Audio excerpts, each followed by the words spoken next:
You're listening to the Not Your Grandmother's Book Club podcast, where we read them so you don't have to. Like the show? Become a patron at patreon.com/NYGBC.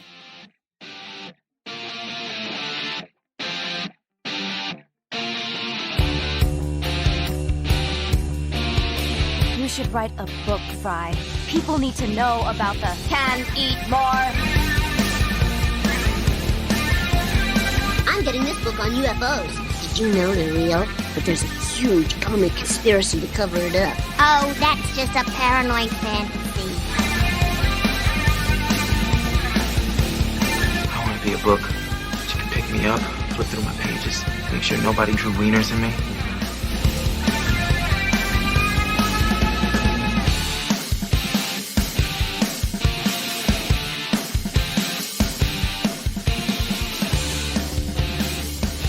Hello, and welcome to the Not Your Grandmother's Book Club podcast, where we read them so you don't have to, because we can't get Mr. Mitchell-Flip to say his name backwards.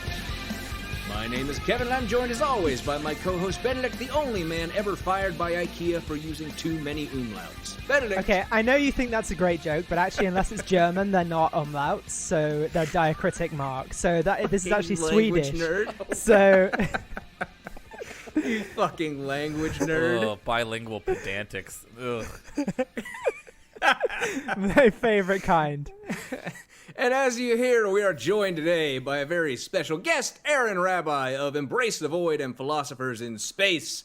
Former, almost constant guest on the old show, longtime friend of the pod. Aaron, how are you doing today? Oh, fuck you both. Well, I don't know why I keep letting y'all do this to me. Every goddamn time is worse than the last one. I gotta tell you, that is the only response we ever get from any guest we have on the show. That's true. Always fuck you is the first thing. Which, fair Yeah, enough. well, I mean, I think you absolutely deserve it. Like, objectively, ethically, it's the right response to give. But for other reading this reasons, garbage. I've done much worse. I've done much worse than make people Well, I read believe books. you. Check out my Wikipedia, my list of genocides. I would say my personal telos is to be told "fuck you" by every guest that we have. Call forward. I will admit this rate's fairly low on the list of the sociopath checklist stuff. So, like, I don't doubt that you probably did something worse involving small animals. I'm just saying I didn't have to be there for it and have to, like, explain why it was wrong. I just know that you did it, and I'm mostly fine with it. Look, and now you're just getting into kink shaming me. So we're gonna have issues throughout this show. But to get started, why don't we, Benedict? You got any hot takes for us this week? Yeah, I think more people should own cookbooks, but good ones. And when I say that, I mean because everyone spends forever finding recipes on the internet that are mostly just personal blogs with like a recipe attached. So just find a restaurant that you like and buy their cookbook if it exists. That is a good way forward. Wait, restaurants have cookbooks? Some do, yeah. Some. I have one from Dishoom in London. That's an Indian restaurant that's really good. Is this like an only British restaurants have cookbooks? It might be. They might be like, we can't serve enough people, so you should cook our food at home. Everything's too small. Americans don't tend to put things in books. It's not really our style. Let's just yell it across the street. Put it in fat is usually the way that we do that, and fry it on up. Excellent take, Benedict. Is the book edible? Can we deep fry the book? I'm sure that it's just paper, so that you can deep fry anything, Aaron. If America has taught me anything. Look, I'm a firm believer that every household should have a copy of The Joy of Cooking, which is the only cookbook anyone needs. 100% on with that. I don't buy celebrity chef cooking bread cookbooks. on a bi-weekly basis. Yeah, you got to have your bread, man. Is this something that because I know we've talked about this in the past, but how has Rona affected your bread baking? Have you found you are more frantically baking things you don't need now? It hasn't substantially impacted my bread making. I was too busy with summer classes to get on the whole sourdough bandwagon. And I just I have enough things that I'm trying to keep alive right now. I didn't want to do the starter thing. So I stick to my, I make 2 bread loaves every other week, and a bread loaf lasts us about a week and such. But it has certainly increased my wife Lou's time to bake desserts, which has worked out rather well for me. There's been a substantial uptick in brownies and various kinds of cakes around the house. And also body mass index and cholesterol, presumably. I'm doing all right mostly. I think pretty much the anxiety and the the constant compulsively- sweating. Yeah. Yeah. The culture wars have really kept me lean, actually. I do well in the culture wars. It's when I'm back home in the city, away from the bush, that I lose my edge and I start to go soft. So I being need to stay out there in on the front line of the culture wars has kept you sharp. Yeah. If there's anything that calms you down, we know it's Twitter feuds with James Lindsay. That's right, exactly. Right, every day that I'm in the city, he's getting stronger and I'm getting weaker. I'm just gonna keep referencing Apocalypse Now until we move on to the next subject. Kevin, do your hot Benedict, take. your take was hotter than sex in an old folks' home. I don't like that. No, No, it's shaming to the old people. He's being sarcastic. he said it was hot. That was he does a sarcastic thing. He's normally like hotter Oh. than mayonnaise. Benedict, that was a temperature one though, because when you Okay, get they're just old, very you warm lose, people. you Okay, get got it, clammy, got it. you lose temperature. It wasn't a sexiness. Obviously, you should see my Pornhub tabs I keep open. Okay, You would let's just know do your I have one. No issues with that. It's all 80 plus. Are you going to follow the format now and ask me, Benedict, like you're supposed I've to? asked you like 4 times and you keep ignoring me. Kevin, Sorry. what is your hot take? Well, mine, because I selfishly took advantage of this opportunity, having Aaron on the show. I'm going to use mine to bring up something he has been avoiding for nay upon years now, which is addressing my assertion that all philosophy and ethics professors are obsolete because the only ethics information we need is the heuristic of what would Spider-Man do. Spider-Man, of course, being the perfect moral character. But most people can't shoot a web at the bad guy. There's no philosophical basis for that. Spider-Man is the only person to ever solve the trolley problem.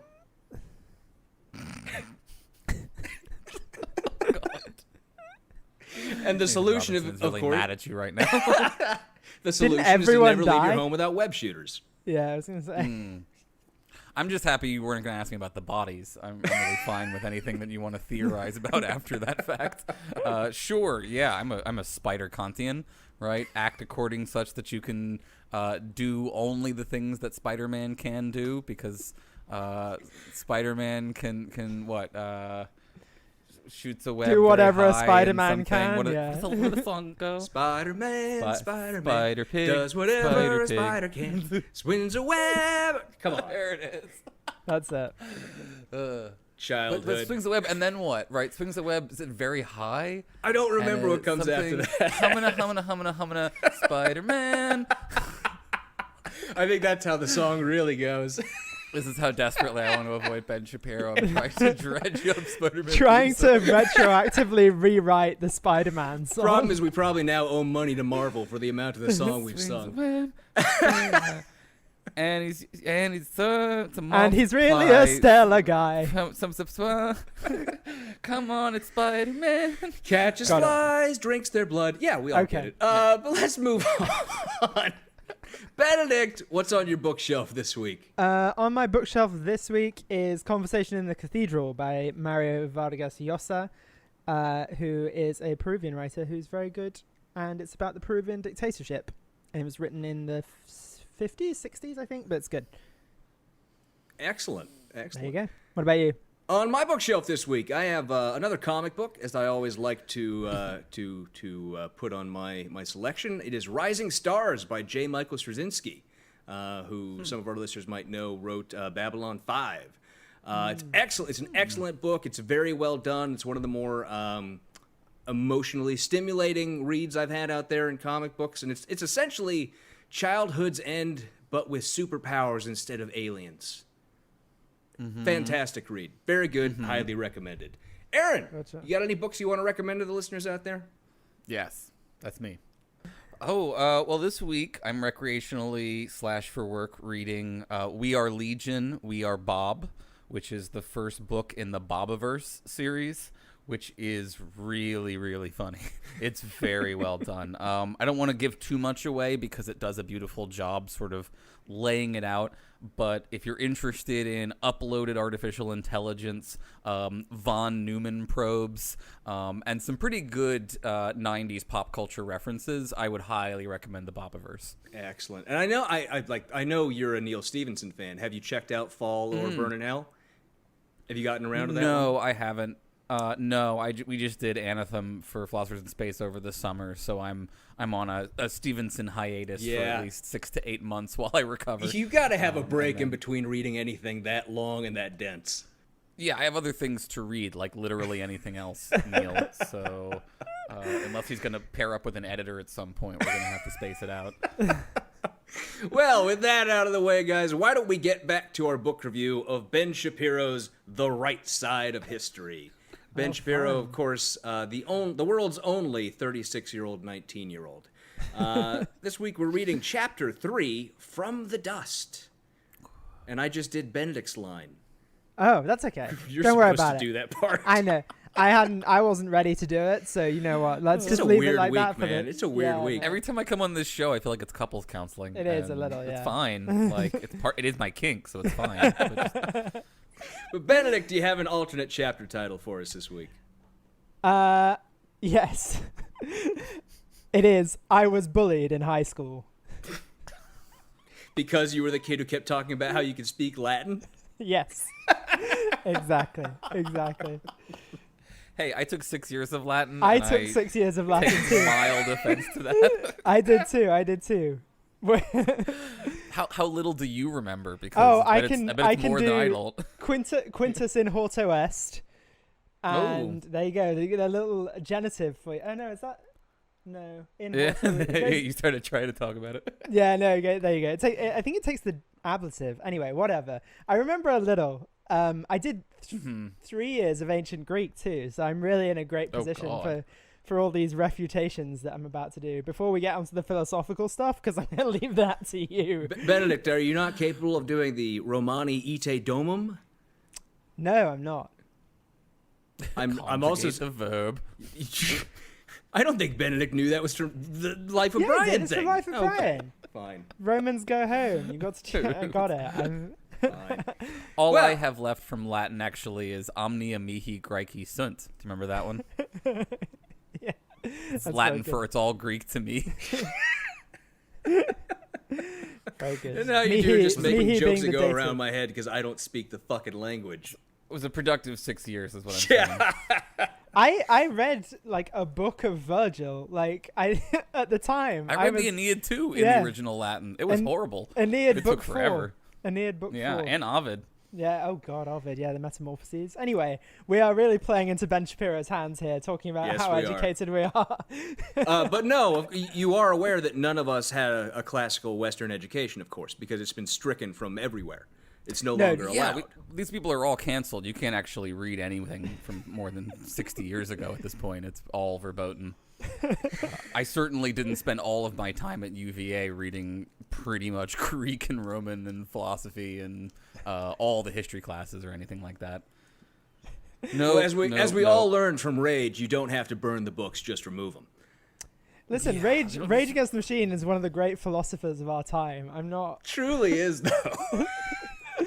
Let's take a break. We talked about Spider-Man. Let's talk about the philosophy of Rage. No, why don't we move on? My alternate chapter title for this book is Telos Don't Care About Your Feelings. Ooh, that's good. I like that. Yeah. That's fairly clever. So we start off this chapter with him telling us, of course, that you're not going to ask me about my chapter? Oh, do you have a chapter title? I didn't know if you had one prepared. I would call this chapter DAP. for dry ass philosophy. That's very good. So to begin this chapter off, he tells us, of course, that there is a war raging on college campuses. As we're all aware, Aaron is a professor. I am in law school. I can't go to my school without wearing full body armor every day because of this war over Western civ classes in universities. It's extremely boring. Also, my favorite thing here is he kind of says, where is he? He says, is it a place to experience all this wonderful thing, or is it a place to inculcate the basic thought underpinning Western civilization? I would just like to point out that clearly he's about to tell us how much Latin he knows. Clearly he's not so hot on the etymology, because inculcate comes from the Latin, like, to stamp on, like to stamp into place. So what he's doing here is literally suggesting the Orwellian thing of a boot stamping on a face forever in order for us to get a basic Western civilization education. Yeah. Yeah. I mean, look, if we're talking about the underpinnings of Western civilization, stamping on people's faces until they agree with you is very much one of the underpinnings, I think. Certainly. Which underpinnings do we, like, this is always the question when we're not talking to the people who are explicitly white nationalist about what they mean by Western civilization is, what the fuck do you mean by Western civilization, Ben? Because everything that has ever happened could be described under the banner of part of Western civilization in this kind of way. There is no such thing as, but there's a great article actually called There Is No Such Thing as Western Civilization, that basically just debunks the idea by pointing out the fact that civilizations are about the sharing of ideas, and all of these civilizations were sharing ideas forever. So there's just no separation in these traditions. Yeah, I mean, the Silk Road was certainly testament to that. Allow me to define it in the way that my History of Western Civilizations professor, which of course is a class I didn't actually take because they've all been banned, described it, and that is everything that isn't East. Cool. Always good, yeah. Best to explain things by reference to an other, especially a really othered Orientalist The style funny other. part is that I'm not even joking about that. That's literally how my Western civ professor described it. Yeah. I think Ben South and him might America, have been good friends. Western civilization. Yeah. Africa, Western civilization. So Antarctica, Western civilization. Well, which part? Which part The of it? penguins, mainly. Only the western half of Antarctica is Western That's fair. civilization. The Emperor penguins are some pomo fuckers. They don't believe in objective truth at all. I've seen March of the Penguins. They are nihilists. So he takes us through here, like Benedict said, talking about how well he can speak Latin and Greek, and tells us about, of course, the history of this terrible By situation. the way, never providing any evidence for that. No, I Really? would love to hear him speak Greek or Latin, especially because Latin is technically not a spoken language in the sense that we don't technically know how it was spoken. As one of my teachers like to drive into my head. In the same way that ancient Greek is very different to modern Greek. So I mean, it's as similar to, like, Latin to Spanish is as similar to ancient Greek as to modern Greek, which is to say not at all. Yeah, Really, and can we talk about the part where he's like, oh, the founding fathers, they got to spend time studying Greek and Latin and stuff, and like, yes, Ben, they had a lot of free time for some reason with which to employ themselves in the studying of Greek and Latin. It's interesting how they had all of that free time, isn't it? Yeah. Very much so. But he tells us about, of course, Jesse Jackson in 1980s chanting, hey, hey, ho, ho, Western Civ has got to go. And then he drops for us. He tells us that as of 2010, which this book, I will remind you, was written in 2019, you'd think he could get more recent numbers. Quote, not a single top university required students to take a course in Western civilization. Only 16 even offered such a course. And there is a citation there, which I will tell you he is citing to a Jordan Peterson piece. Like you do. Like you do. But I will mention that probably the reason why he arrived at that number, and the reason why I know Jordan Peterson arrived at that number, because, of course, when he writes something, people immediately point out everything that's wrong with it, is he just went and looked at classes that were explicitly named Western civilizations. There are, of course, plenty of Western civilizations topics being taught in classes with very different names. Go look at an English lit class. In large part, they're going to be teaching Western literature. And, of course, at UC Berkeley, in my time, we had to take a class called American Cultures, where we read Moby Dick and shit like that. So I got to think, I got some Western Presumably cultures education in. not native American cultures. No. Recent American cultures. Wait, Moby Dick isn't. Yeah. Yeah, so I mean, my favorite part about this, other than that he complains people say the classics are boring, because let's be clear, the classics are in fact boring. That's just a objective fact of the matter, and like you can argue that you should struggle through them, but to pretend that they're not boring is just silly. Have you watched Greek theater? Anyway.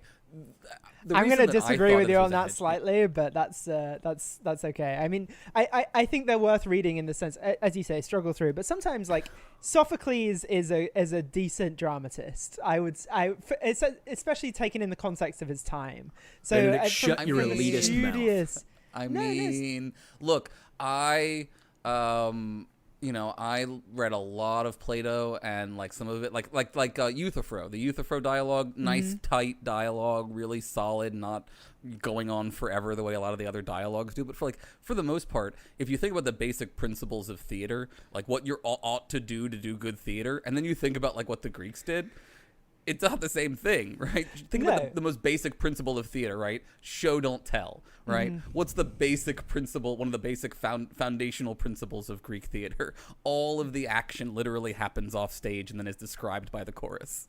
That's true in a sense, I think. But certainly if you look at what came for the next, until like the 1400s, you didn't really have non-religious theatre after the Romans in the West, so you can see why people hark back to it. My favorite thing is just the equating of the Greek and Roman literature as if Roman didn't borrow from and improve on the Greek versions. So he just smushes together like the Aeneid and the Odyssey as if that's not the same book, but Virgil going, I hate this bit of the Odyssey, this bit's boring, I'm going to improve that, and then writing his own book.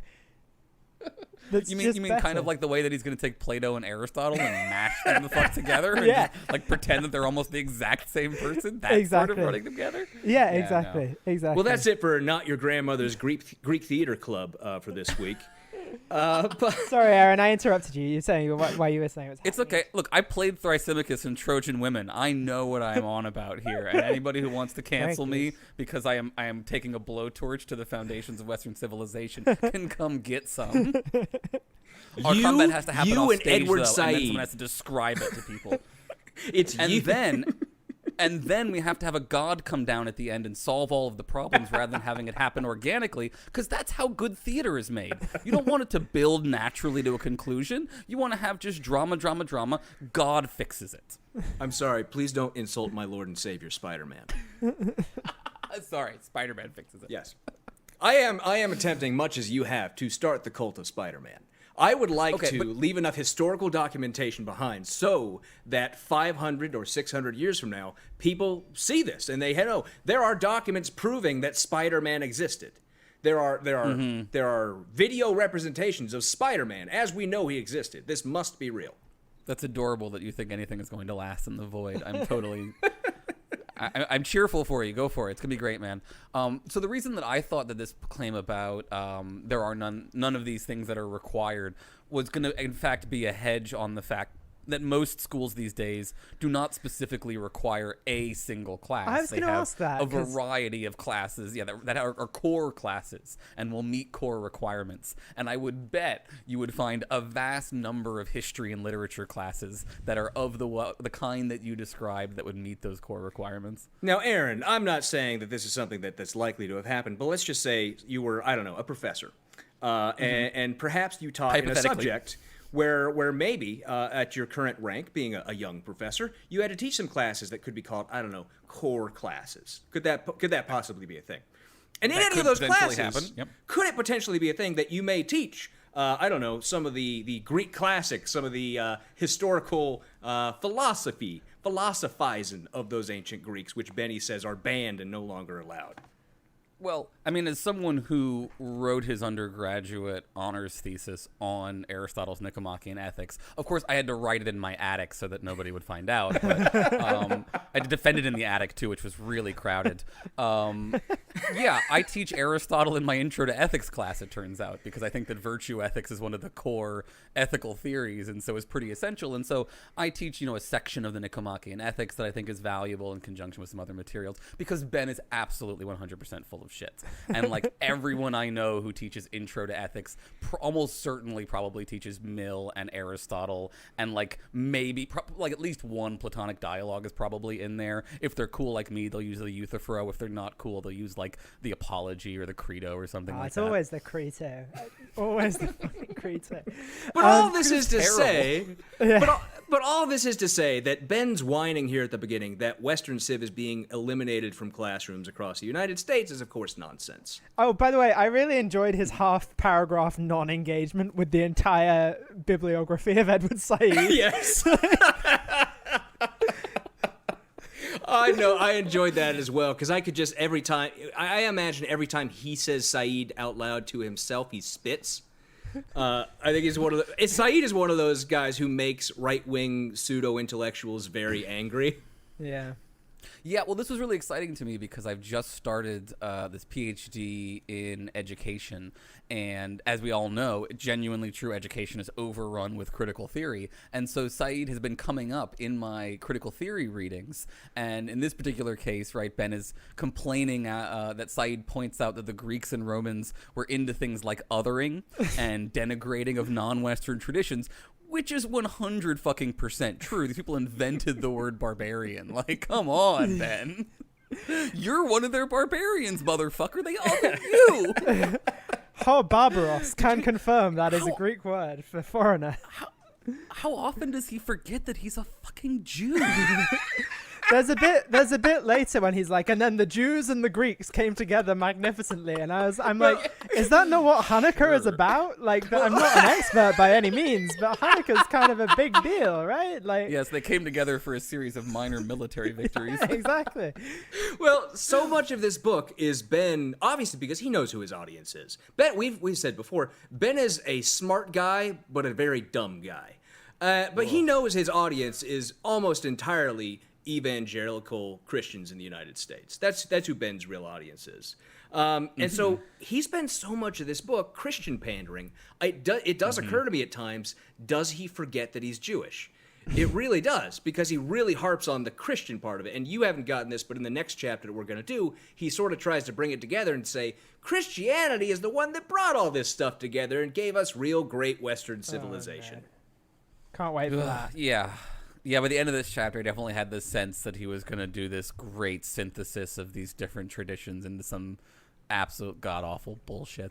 What does he say? There's a quote in here I wrote down, Western civilization, the greatest force for good in human history. Oh, yeah. And I'm like, all right, sure, for the sake of argument, let's pretend that's also true. It is also, like, literally the greatest force for evil in human history. Like, if we're listing all the terrible things that have happened and are currently ongoing, they're also at the feet of Western civilization. Well, I don't know if you know this, but the book was sponsored by the U.S. Navy, so he had to put that tagline in there. My favorite bit about that, I'm sure we'll get to it, is one of the things he says that Western civilization did was minimize war. It's just like, okay. But yeah, that's one of the foundations of Western civilization. If you're reading Greek and Roman history, minimizing war was big on their list of things to do. So, but I mean, all this beginning part of the chapter boils down to is him complaining that bringing in other areas besides Western civ, say we look at Eastern philosophy and Eastern cultures, minimizes the amount of time that can be devoted to Western civilization. And since Ben thinks the only thing that is important is Western civilization, no time should be given to anything else. Yeah, although he does say that, like, in his, like, summary before he gets into this, he talks, like, he says Athens has a lot to teach us, and I agree. Like, for example, they had the culture of ostracizing, in which the citizens could come together once a year to vote someone out of society for 10 years at a time. They just voted, and then they just had to leave. Benedict, I don't know if you know this, but we still have that. It's called Survivor. I'm actually willing to go back to that. I vote for Ben Shapiro. Yeah, that's what I'm saying. I mean, the formal. I vote we bring back the formal tradition of ostracizing. Yeah, no, I really loved that part because he was like, Athenian philosophy teaches us to question everything, and I'm like, yeah, Ben, like your fucking stupid religion, right? Like Athenian philosophy teaches us that like we shouldn't believe in theocratic like belief structures, and he's gonna try to argue that these people are like monotheists like him in some ridiculous way, but like the point of Socrates, like Socrates is put to death for blasphemy and like teaching children that the gods don't exist. That's the foundations of Western civilization, is Socrates going, maybe instead of asking the gods what the answers are, we should think with our own brain meat. And then getting murdered for it. That's Western civilization for 2,000 years from then on out. Yes, but he does, and I love this line, which comes immediately after basically what we were just talking about, where he says, quote, "Religious faith is empowering because it tells human beings that they are loved and that they have the capacity to choose between good and evil. But religious faith also requires us to acknowledge the inherent limits on human capacity. It requires us to say that there are things we never will understand." And then goes on to talk about how great Athens is because we spend all that time using reason to understand things about the world. Yeah. It's very weird. My favorite bit is of this next bit is when he's talking about like inherent limitations and stuff like that, and the heroes of Greek legend are those who challenge the fates, and then he lists 3 people that absolutely failed in challenging the fates. Like Prometheus was famously chained to a rock to have his liver eaten because he gave fire to the humans. Antigone was imprisoned alive in a cave because she said that divine rights were more important than human rights. And Achilles was told by the fates that he could go home and live to be an old man, or he could die young and live forever in people's memories. And he chose to do the latter in alignment with the fates. It's just a bizarre 3 examples to choose. Yeah. And then after that, we get the summary of the allegory of the cave, which I know is where the first time Aaron's head explodes. I wrote down, like, it's been a while since I read this, but I don't think this is right. Let me just first drop a pin in his comments about Athenian Liberty, because it's going to matter a little while down the line here when we get to talking about slaves. The idea that the Athenians were big on liberty is about as funny as, like, watching 300 and like, listening to them talk about how the Spartans were super in favor of liberty, despite having, like, a 60% slave underclass. The helots. But yes, look up the helots. Yes, the helots. Gotta love those helots. Yep. But Ben does really try to give an eloquent description of how Socrates and Socratic method absolutely wrecks his bullshit shtick. And, like, I don't understand why he's glorifying something that leads to the downfall of his conservative lifestyle. But whatever. Great. Like, fine. I'm glad that he thinks this. Yeah, he doesn't ever reckon with the sexual culture of the Greeks in this book, as far as I know. He doesn't reckon with a lot of shit. But so the allegory of the cave, his version I would describe as slightly optimistic.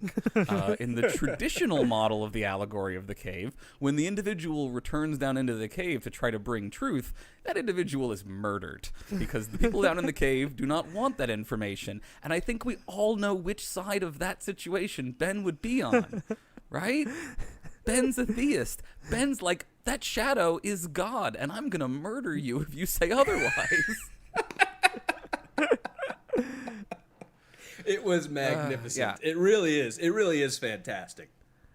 But then, we move on to this next subsection, and this is very undergrad essay of just pulling 3 things that don't really go together out of nowhere. The second one of which isn't really a point, which I'll get to, but like the birth of science among the Greeks, at least as he's thinking of it, is definitely not really the point that he thinks that he's making. But I will get to that.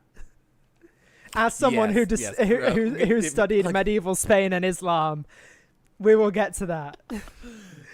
Yes, and lifting up Aristotelian science as your paragon of empiricism is not the strongest maneuver in the world. But yeah, he gives us this list of 3 principles, at least one of which is outright false when we're talking about at least Plato, right? We can separate out Plato and Aristotle as 2 separate individuals, unlike Ben. But he says, first of all, we can discover our purpose from the natural world. Now, this depends a lot on what Ben means by the word natural, and it's going to come as a surprise to your listeners that Ben does not define the word natural, nor give any essentialist account of what this means. But by any reasonable definition of the natural world, Plato's forms are not in it, right? Plato's forms are abstract objects that exist outside of, separate from the contingent natural world in which we live. That's why you use reason, Ben, not just empiricism, to gain knowledge of the universal, abstract truths of the world. That's the split between rationalism and empiricism that you're just too fucking stupid to understand. So yeah, that's my rant about the first principle. Any other thoughts? No, I want to just let you go. You are on a roll. You're on a fucking roll. Well, I mean, like, yes, they were interested in the natural world, but, like, also they were interested in abstract objects and mathematics. He's gonna be, like, dick riding Pythagoras here in a second. And, that's a weird dude one. was obsessed with abstract numbers, you motherfucker. The natural world. But this There's section... also, I have a question for Aaron. Because, I mean, everything seems to be defined here, viewed through, like, a human lens. So he's like, a good horse is a horse that could pull a cart well. It's like...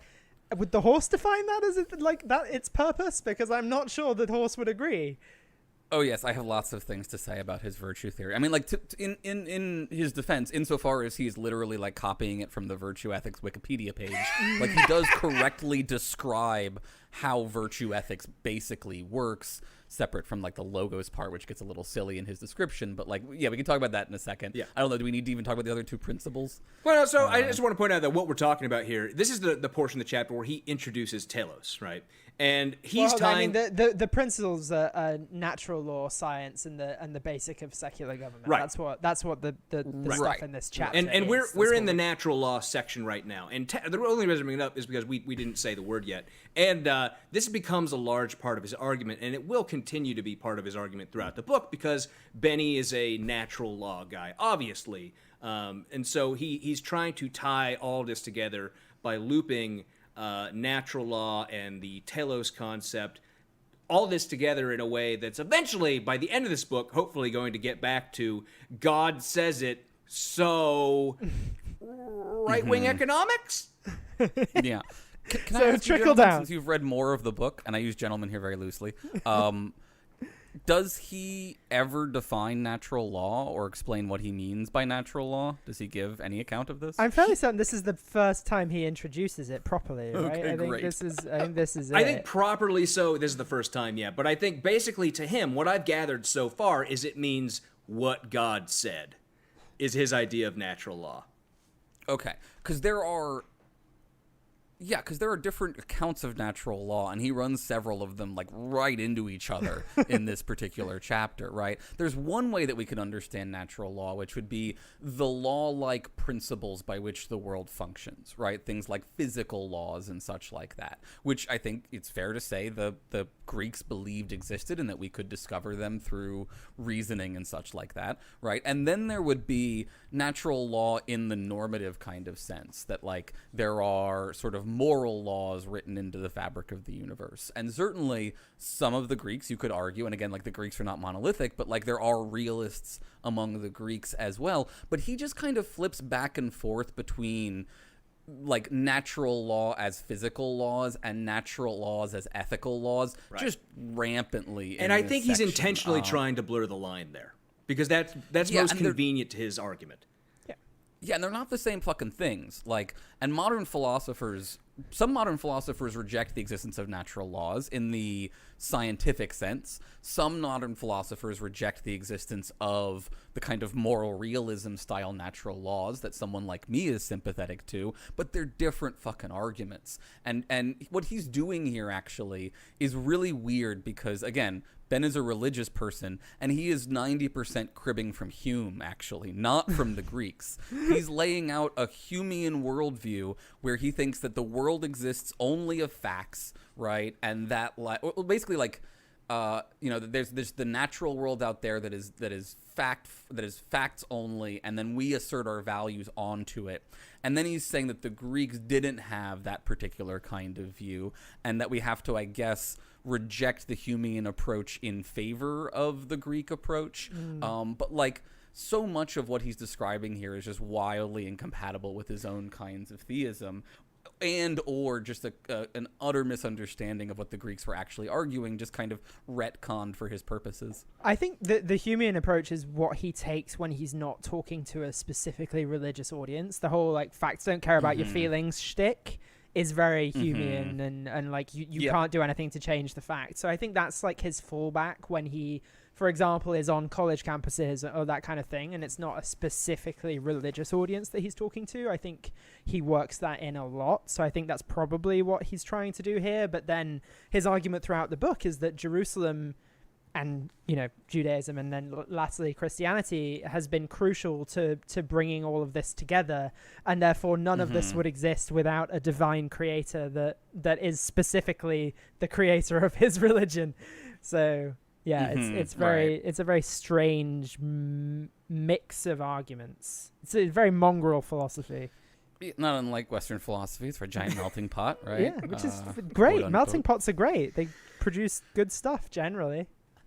Let me just quickly mention there is one other, you could technically argue it's a slightly different kind of natural law, which would be the teleological kind of natural law, the idea that the laws have encoded in them a kind of goal or purpose that the person, the entities are moving towards, which might be separate from moral laws like what you ought not to do or ought to do in certain situations. People distinguish between those things. Others would say that they are fundamentally inseparable. You know, it's not super important, but I think it's valuable because he's about to start talking about teleology a bunch when he gets into the virtue theory stuff. And again, he's going to just radically conflate, right, the kinds of natural laws that most of us would still sort of buy into, like the speed of light, with like the kind of teleological analysis that Aristotle's going to put forward. Right, and he sort of throws those things out of hand without, questioning them at all, which we should expect, right? He says, a horse is virtuous if it properly pulls a cart. Watch is virtuous if it tells time properly.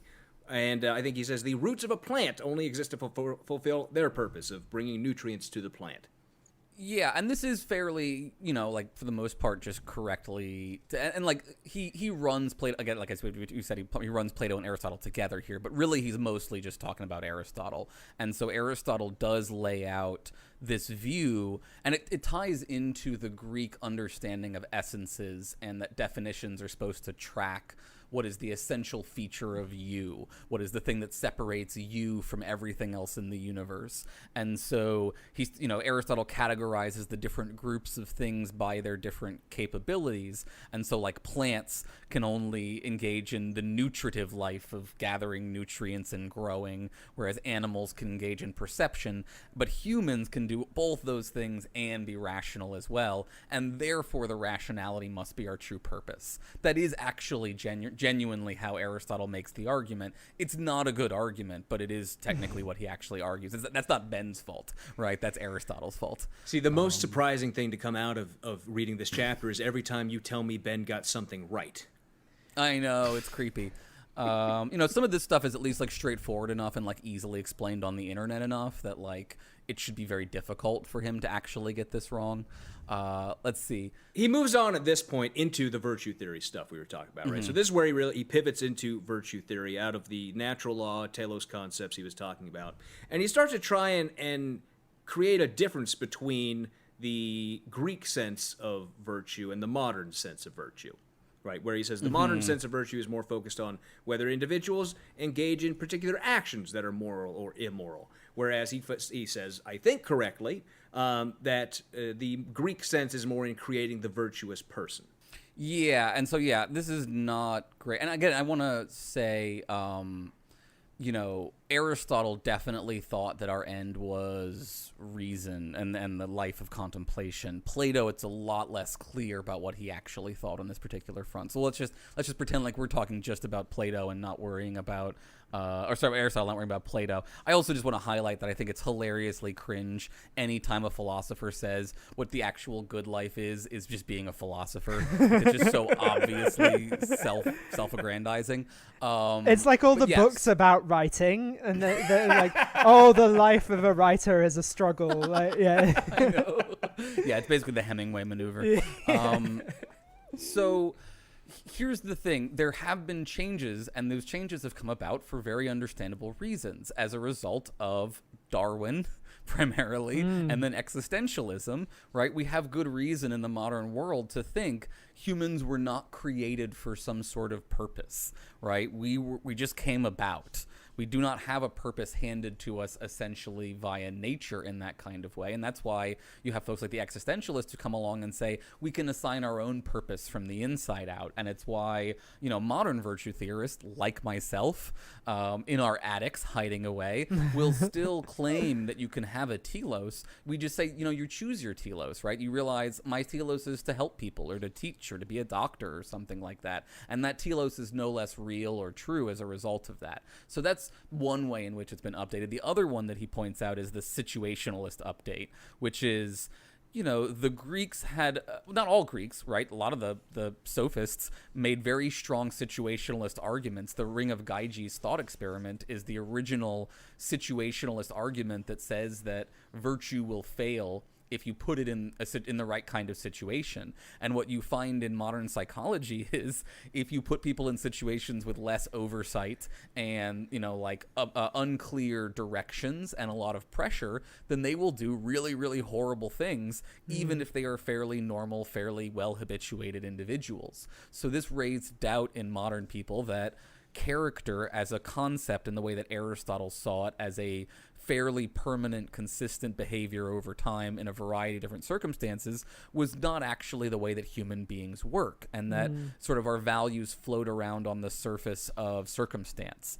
Now, I personally think it's still true that we have character. So I do think that people can be habituated to act morally up to a point. We all have a breaking point. But, you can make people have a higher breaking point, right?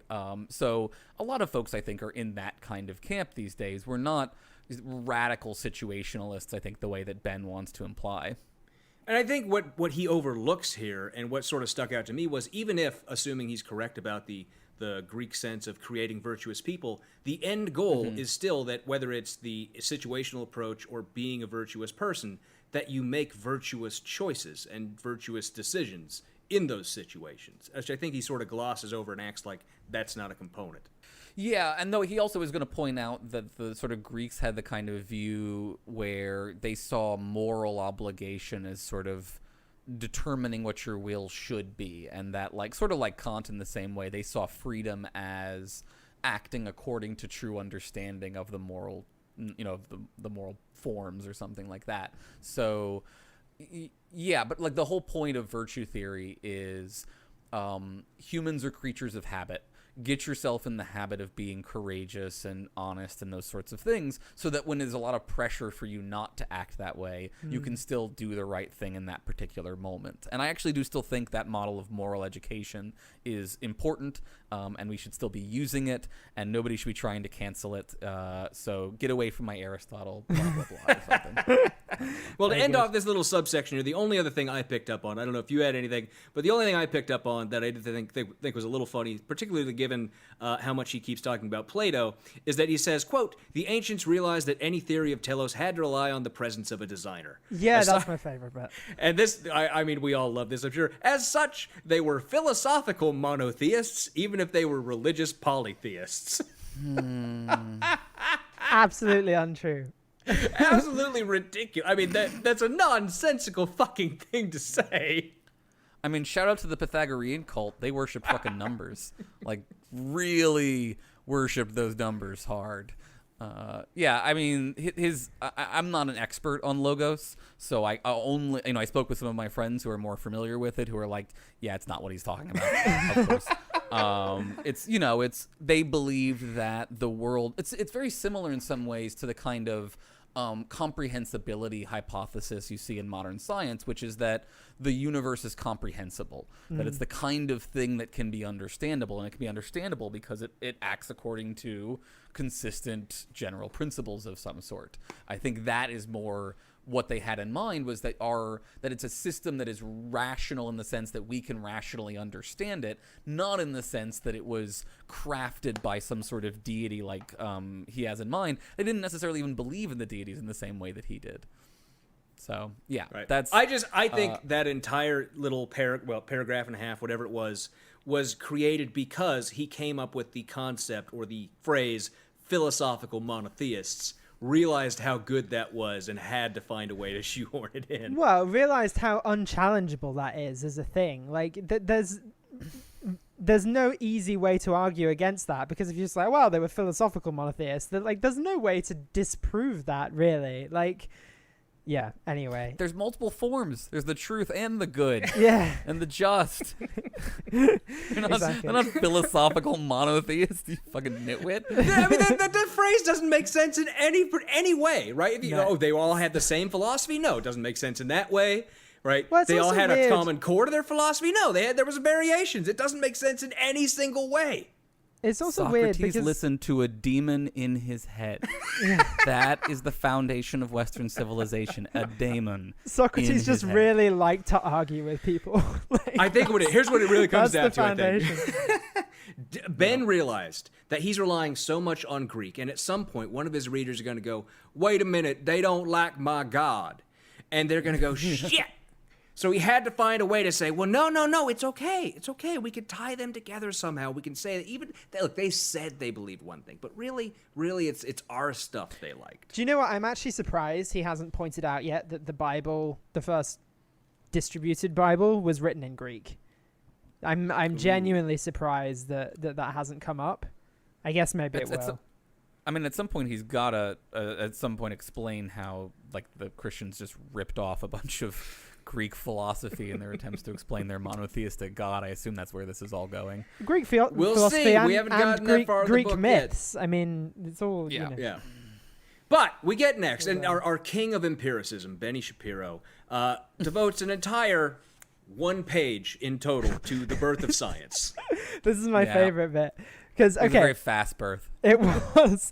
Also, I mean, it's very bold to be like, oh, the iPhone that did, like, what a weird dunk. The iPhone that people dunk on Western civilization with.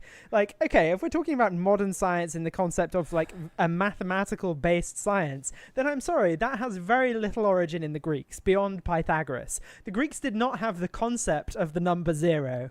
The mere concept of 0 did not exist to the Greeks, nor did base 10 mathematics, which is why Roman numerals are so fucking complicated, because they hadn't made it from India and the Arabian Peninsula yet. And Sorry, didn't, Ben, we're not talking about anything Eastern on this show. We're not allowed to. and didn't. Oh, interesting. So you read him very differently there than I did. You thought that he was saying that the iPhone connection had to do with the usage of classic mathematics. I thought his point was that the iPhone is made by slaves, and the Greeks were really into slavery as a foundation for Western civilization. Which is true. Yes. That was natural slaves were something that And just to Aristotle was a big clarify, fan of. because Benedict didn't read the whole sentence, the sentence he's referencing is, quote, the iPhones college freshmen used to denigrate Western civilization was built on Greek origins. Yeah, the science and technology that has bettered our world. But none of that exists without the concept of 0. I'm sorry, it just doesn't. And that spread in the 8th century as the caliphate, as it was known at the time, spread into Spain. And actually, the reason we have most Greek philosophy is because the Arabs translated it at the time, because the Europeans fucking lost it. They burned it down. In particular, Aristotle. Yeah, they hated that shit. Yeah, no, we don't have much of Aristotle's texts, actually. We don't have any of his complete texts. We just have some of basically his lecture notes. And the reason we have them is because they were saved by the Muslims. Yeah. Yeah, and most of the science and reason that exists from the Greeks came passed down to us through the Islamic Empire of the 800s or the 600s through 1100, probably. Like, so many great philosophers that people should definitely look at. It's just so You're depressing. so frustrated. It's Maimonides, Maimonides. Just read anyone that was writing in Spain and Morocco, and like, I get that it's a religious philosophy, but it's at least more interesting than just talking about Socrates again. Like, at some point, I'm going to have to put together a smash cut of all the times on all of our episodes when Benedict is saying, please, just fucking read something. Just fucking read it. Has he suggested at any point in the book reading Maimonides? I haven't, not that I've seen, but again, like Ibn Musa, read Ibn Musa. I know, but like, Maimonides is a fucking Jew, is what I'm saying. Yeah, right? no. Like, Ben Shapiro, also a Jew. You would think that one of the foundations of Western civilization that he would bring in would be, I assume that's going to come in the Jerusalem section. Probably. Yes. It should be mentioned that we are recording this chapter several weeks before it comes out. We haven't recorded the first 2 chapters. Okay, fair enough. We will see. I picked this chapter specifically for you because it was just to torture me. I understand. So while we're talking about the empiricism section, I wanted to make a comment about the way he sort of basically frames this, like, Plato had his silly theory of the forms and Aristotle had science, and therefore Aristotle won. And that is an impressive take to make when not a paragraph earlier he was, again, dick riding Pythagoras, the math guy. Math, it turns out, and this is going to surprise you, is not science. It is not empiricism. It is a priori analytic knowledge. It is achieved via reason, and that's why there are still at least 30% of mathematicians are fucking Platonists. Ben. So Plato did not lose. We are still dealing with the problems of universals and abstract concepts 2,000 years later, you dickbag. Okay. Right. So, but there's something else important in this section that I did pick out, and that is, so he has brought up natural law throughout this chapter so far. He's brought up natural law, but this is the first time he drops the word objective truth. When he says, quote, Plato and Aristotle both believed in the notion of objective truth as well. And that's going to be big going forward in this chapter and in this book, because, of course, we know that's a big split, not only between Ben and others, but it's going to be a huge thing. He's going to bring up plenty of times, I'm sure. I love what he talks about objective truth so much, and then just makes a bunch of assertions also. Yes. Like, his favorite thing to do in this chapter is to make non-backed assertions, and then be like, well, you take that to its logical conclusion, and it's objective truth. Yes. Objective truth doesn't mean supported by evidence. You could think something could technically be objectively true without me providing any evidence for it. It's a belief-independent fact. But yes, it is rather hilarious that Ben, I believe in the Old Testament God Shapiro, is very committed to the idea of radically objective truth. And it's true. Plato and Aristotle, absolutely, I think you could say we're in favor of objective ethical truths, or objective truths of a variety of sorts, including ethical ones. And I am too, because, again, a lot of modern social justice people actually do believe in objective truths. Yeah. The picture put forward by certain individuals, cough, cough, James Lindsay, is not accurate, right? A lot of us believe in objective truth. We have various doubts about our access to that objective knowledge, but that's because we understand how human brains work, and we've learned things about cognitive biases and things like that. Right, and that's why I wanted to point it out, because Benny Shapiro, James Lindsay, that whole crowd, they are part of the side that always accuse the left of not believing in objective truth and then ignoring the thousands of times that we tell them, no, you're just fucking creating a straw bot of what the fuck we believe, because we do have objective truth. It's just different than yours, and you disagree with it, or we disagree to what level we can attain objective truth. I switched off for the 2 + 2 = 4 discourse because I just couldn't. Good call. Smart move. I just couldn't, but that seems like it's relevant here. Yeah, we could have a really fun conversation about objective knowledge versus constructivism, and whether mathematical knowledge is constructed or discovered. Those are really interesting philosophical questions that folks like James and Ben have no curiosity for actually addressing. Because again, Ben Shapiro is the kind of person who will say being gay is bad because I really feel like it's bad. So I'm just not interested in his views on objective truth because he's full of shit. So yeah. So after that, In conclusion, you only care about objective truth when you can wield it as a hammer against people you disagree with, you lying shill. Exactly. He is a truth nihilist. But after that page, nay blurb, about the creation of science, we get to the next section, which is the creation of reason-based government. We talks about how somehow worse in the science section. Somehow gets there. I mean, you think that it can't. He's right that the American founding fathers were like, oh, the Greeks thought that basically nobody should actually be able to vote, and therefore we should do the same thing. That he's not wrong.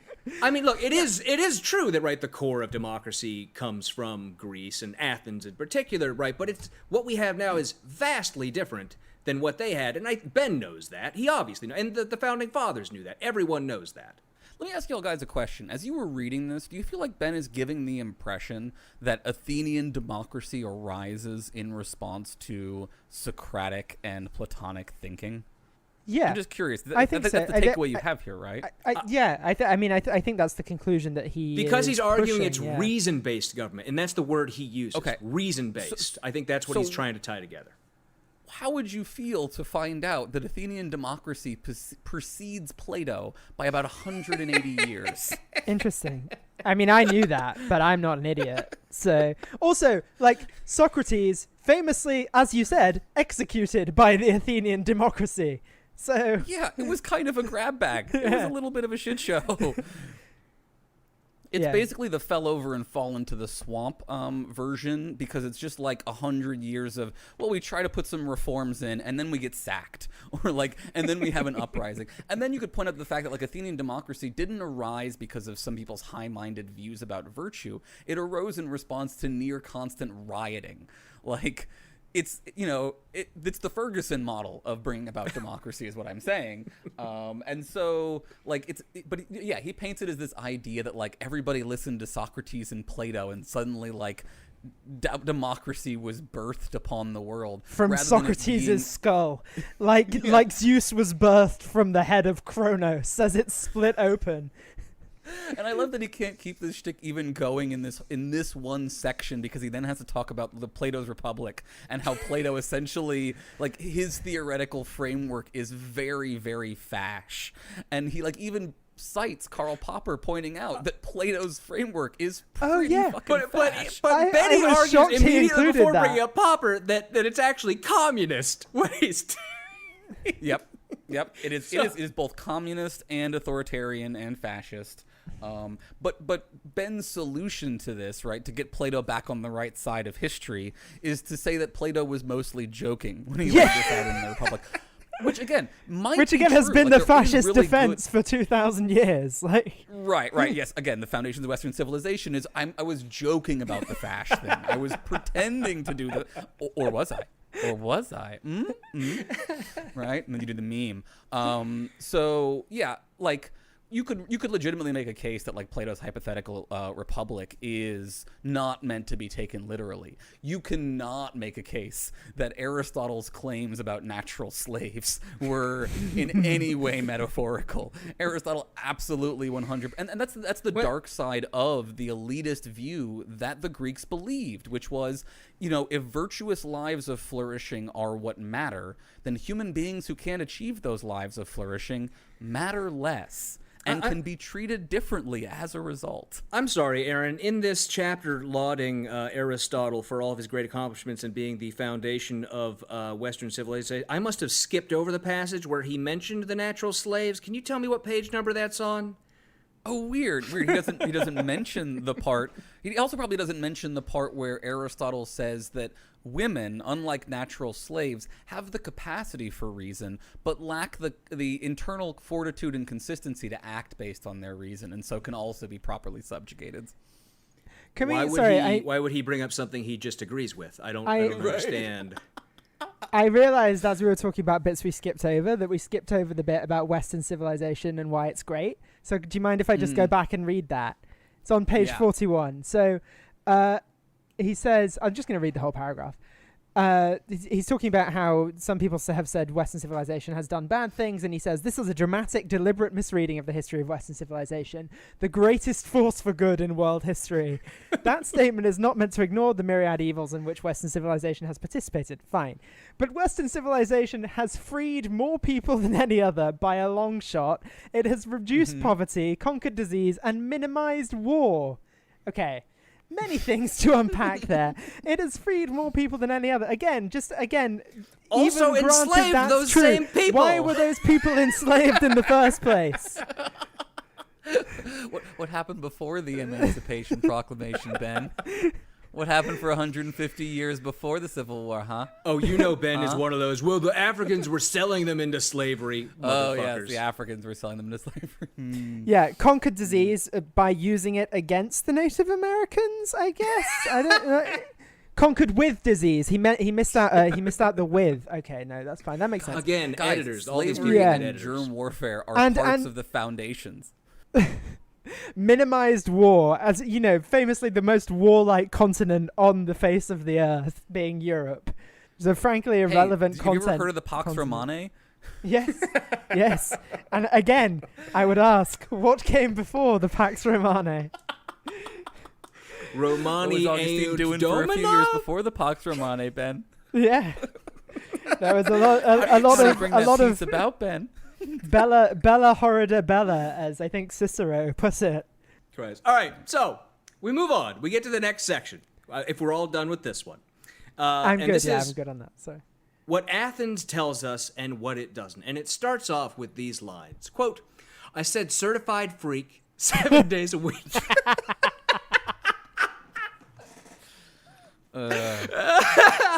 Wise ass only. Plato is If only. what stands for. Wise ass Foundations Plato of make Western that pull out game. civilization. The foundations of Western civilization are mac and cheese. We all know it. No, but I am using wise ass Plato throughout the rest of this book. As Aristotle once said, swipe your nose like a card. like a stone tablet. It works better in the original Greek. It sounds nicer. So he starts off this section telling us that Do you know the Greek classical gods study. fucked? I'm sorry, let's just interrupt. I just gotta interrupt you for a second Oh here, yeah, right? Zeus fucked everything. Yeah. Right, how do you criticize wet ass pussy and then praise the Greeks? Who- The Greeks fucked everything. Sorry, yeah, and All also the things. famously, Zeus turned himself into a swan to fuck the mum of Helen of Troy and Clytemnestra. Zeus turned himself into a shower of gold. How's that for wet ass pussy? Literally a That's true, shower yeah. of gold. Wasn't Why is that not in the music video? I want to see that. Yeah. Sorry, So- you were trying to say something constructive before I. Something. No, I'm doing philosophy. This is really important philosophy. So we start off this section with Ben telling us that classical studies are most definitely still necessary, saying, quote, the college students who fulminate against them are undercutting the very foundations upon which they stand. They're ignoring reason, science, and democracy. Which, of course, they're not ignoring them. They're saying maybe we learn some other forms of those things. Maybe we'd be slightly critical of our methods, as we were taught to do by fucking Socrates. But then he goes to the cop-out, stupid, ahistorical argument that is always worthless, but which the right seems to love throwing out, where he says, quote, there is no question that without Athens, the West simply would not exist as it is. Which, duh. Yeah. But it's very possible to get to a similar situation. Like, those ahistorical arguments always pissed me the hell off, because they imagined, like, Dinesh D'Souza is the one that really got me off on it the first time with his America, what would have happened without her, or whatever the fuck all that shit is.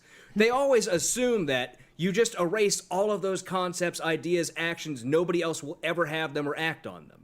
Right? It's just a stupid assumption to have, and a stupid cop-out argument with no point. No, yeah, and it's in conflict, as I understand it, with historical evidence that oftentimes similar ideas emerge in multiple locations sort of throughout the world. There's like various levels of woo explanations for why that happens. But yeah, I think there's good arguments that like there is convergence around various kinds of ideas over the course of history. So like, yeah, the idea that like it's similar to the great man view of history, that like if you didn't have this one great dude do this great thing, that like that thing would never have happened as a result.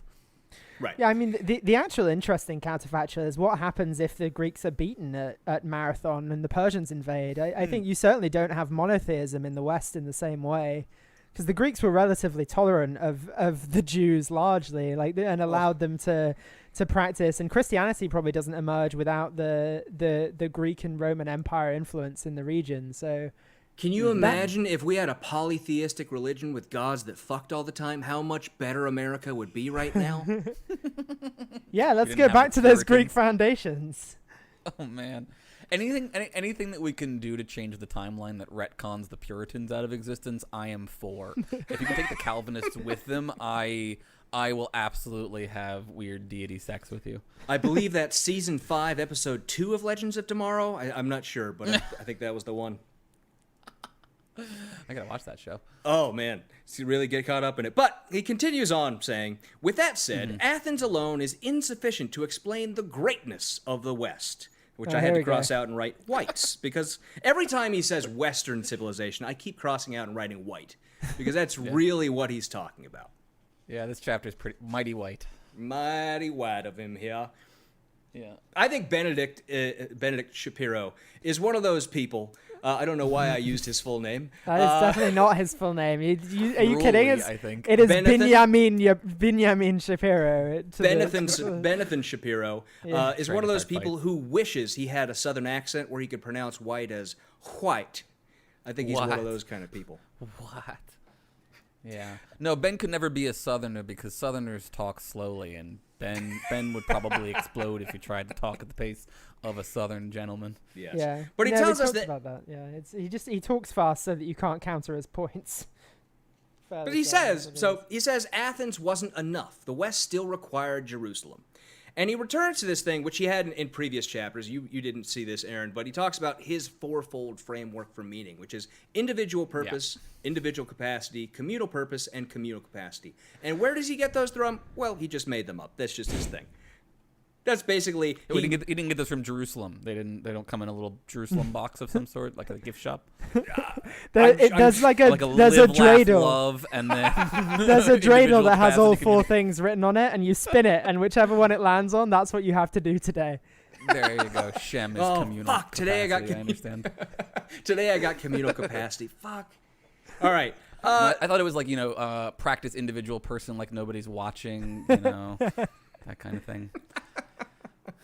But with this, so he sort of addresses the fact that the Athenian concept of the communal purpose was, I think, more overpowering than the individual purpose. He sort of tries to address that and just sidesteps it a little bit. Yeah, and he's not entirely wrong here. It is generally true that the Greeks not entirely, but the Greeks, certainly Plato and Aristotle would argue that that a virtuous life involves bringing your flourishing into alignment with the flourishing of the polis, of the society that you are living in. They weren't like ignorant of the idea that there could be conflict because they had sophists being like, well, what about these situations where these things come into conflict? So like, they're not dumb about that fact. But yes, they do tend to associate the good of the individual with the good of the group. Something I just want to point out is also fairly dominant in non-Western philosophy, right? This is not like a special thing that they came up with. Like Confucianism is in essence this same idea. So anyway, we're not allowed to talk about those things because they're banned from the curriculum. Yes, but, of course. Yeah. By the way, fuck the polis. And it's funny because, Ben is kind of communalist in this kind of way, too. It's not like Judaism doesn't have that kind of communalist tradition to it. And, a lot of ethics is about balancing the well-being of the self versus the well-being of the other. But the sense I get from Ben is that his religion is more political, by which I don't mean his religion is influenced by politics. I think he has a political religion, wherein his politics and religion are so intertwined that it's hard to separate. And I think the politics is the more overpowering force in his life than the religion is. It's the sense I get from hearing him talk, reading his books, things like that. And I think that's pretty common in modern America, that especially on, I think, the right and the evangelical right, they have a political religion. And I think that's fairly common. Do you think an evangelical left exists? I know this is a difficult question. Not that I'm aware of. It actually does. Yeah. I actually know some of them. Yeah. Ooh. No, I don't mean leftists who are evangelical, because I know they exist, but I mean like an evangelical left movement in the same way that the evangelical right movement exists.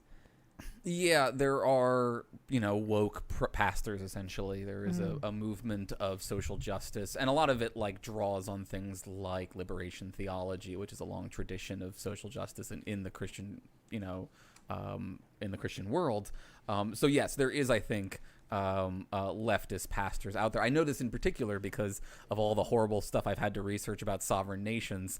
Michael O'Fallon, the guy who runs that, the guy who's the business partner of James Lindsay, his big hobby when he's not supporting people like James Lindsay is spending most of his time attacking left-wing pastors for trying to bring social justice into Christianity, especially into the Baptist, Protestant side of Christianity. And I think if there is a large contingent of that, it's probably heavily among African American pastors and congregations. Is probably where it's most likely to be. Disproportionately. Certainly the liberation theology is primarily South American and black, though it's certainly increasing as you have more sort of white pastors joining things like Black Lives Matter and stuff like that.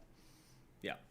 So, but he continues on here a little bit in this chapter and talking about Athens rejecting the concept of individual freedom and the difference between that and freedom in the modern notion of it. And then, so he's going through his things here, the individual capacity, communal purpose, communal capacity. All this is to say, I don't care about that because he just made up those ideas as the requirements for Western civilization. And I don't very much care that he thinks that's a requirement for Western civilization.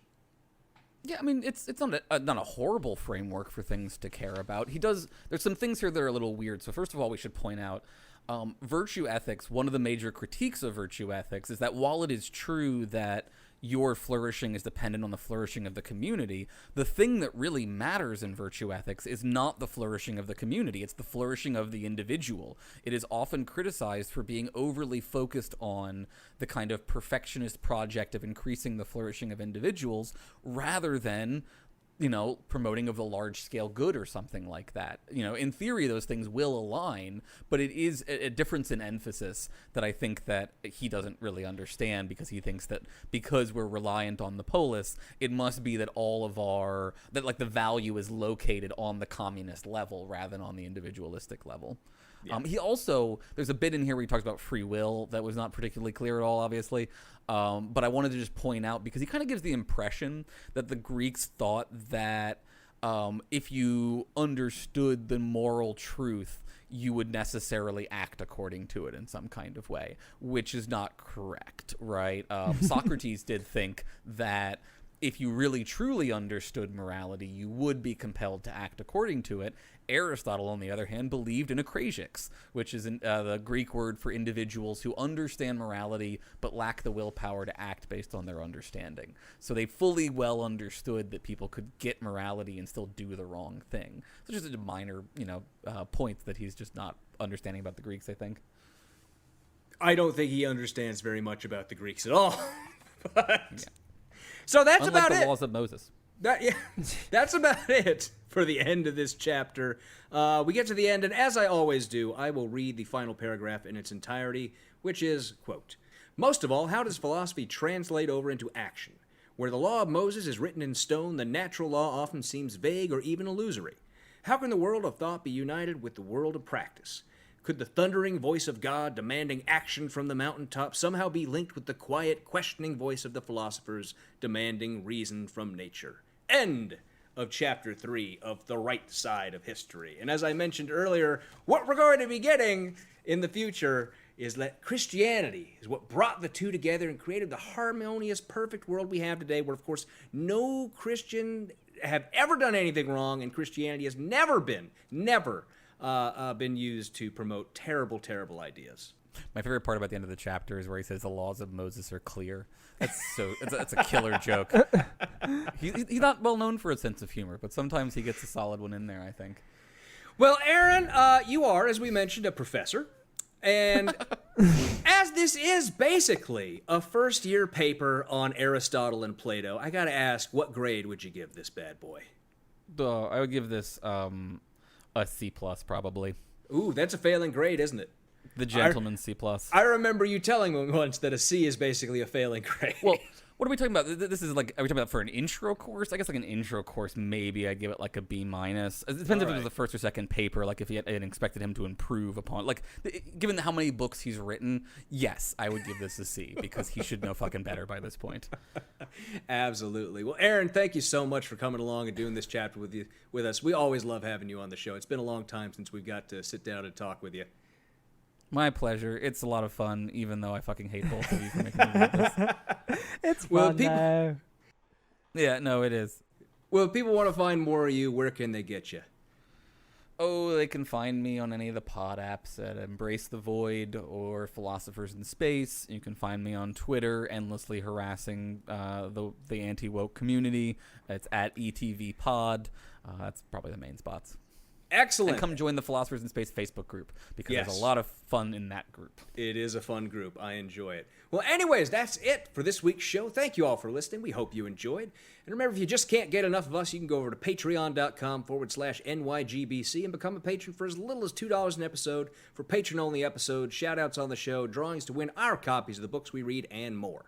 As always, we have to give a shout-out to our wonderful and amazing patrons, Glaurung the Deceiver, Danielle, Big Easy Blasphemy, Stephen and Cindy Dimmick, AJ Brantley, Becky Scott Fairley, Taru Takanen, Skeptical 7th, and Andrew Jenko. Thank you all for being our patrons. That's it for this week's show. Till next time, it's clobbering time. Goodbye. Goodbye.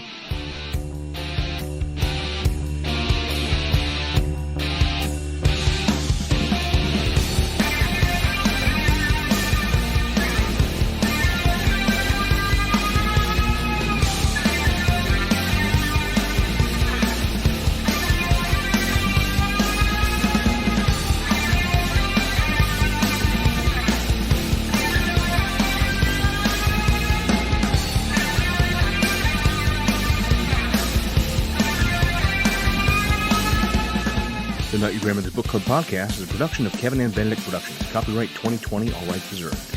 Music for this podcast is by Silverman Sound Studios. Find out more at silvermansound.com.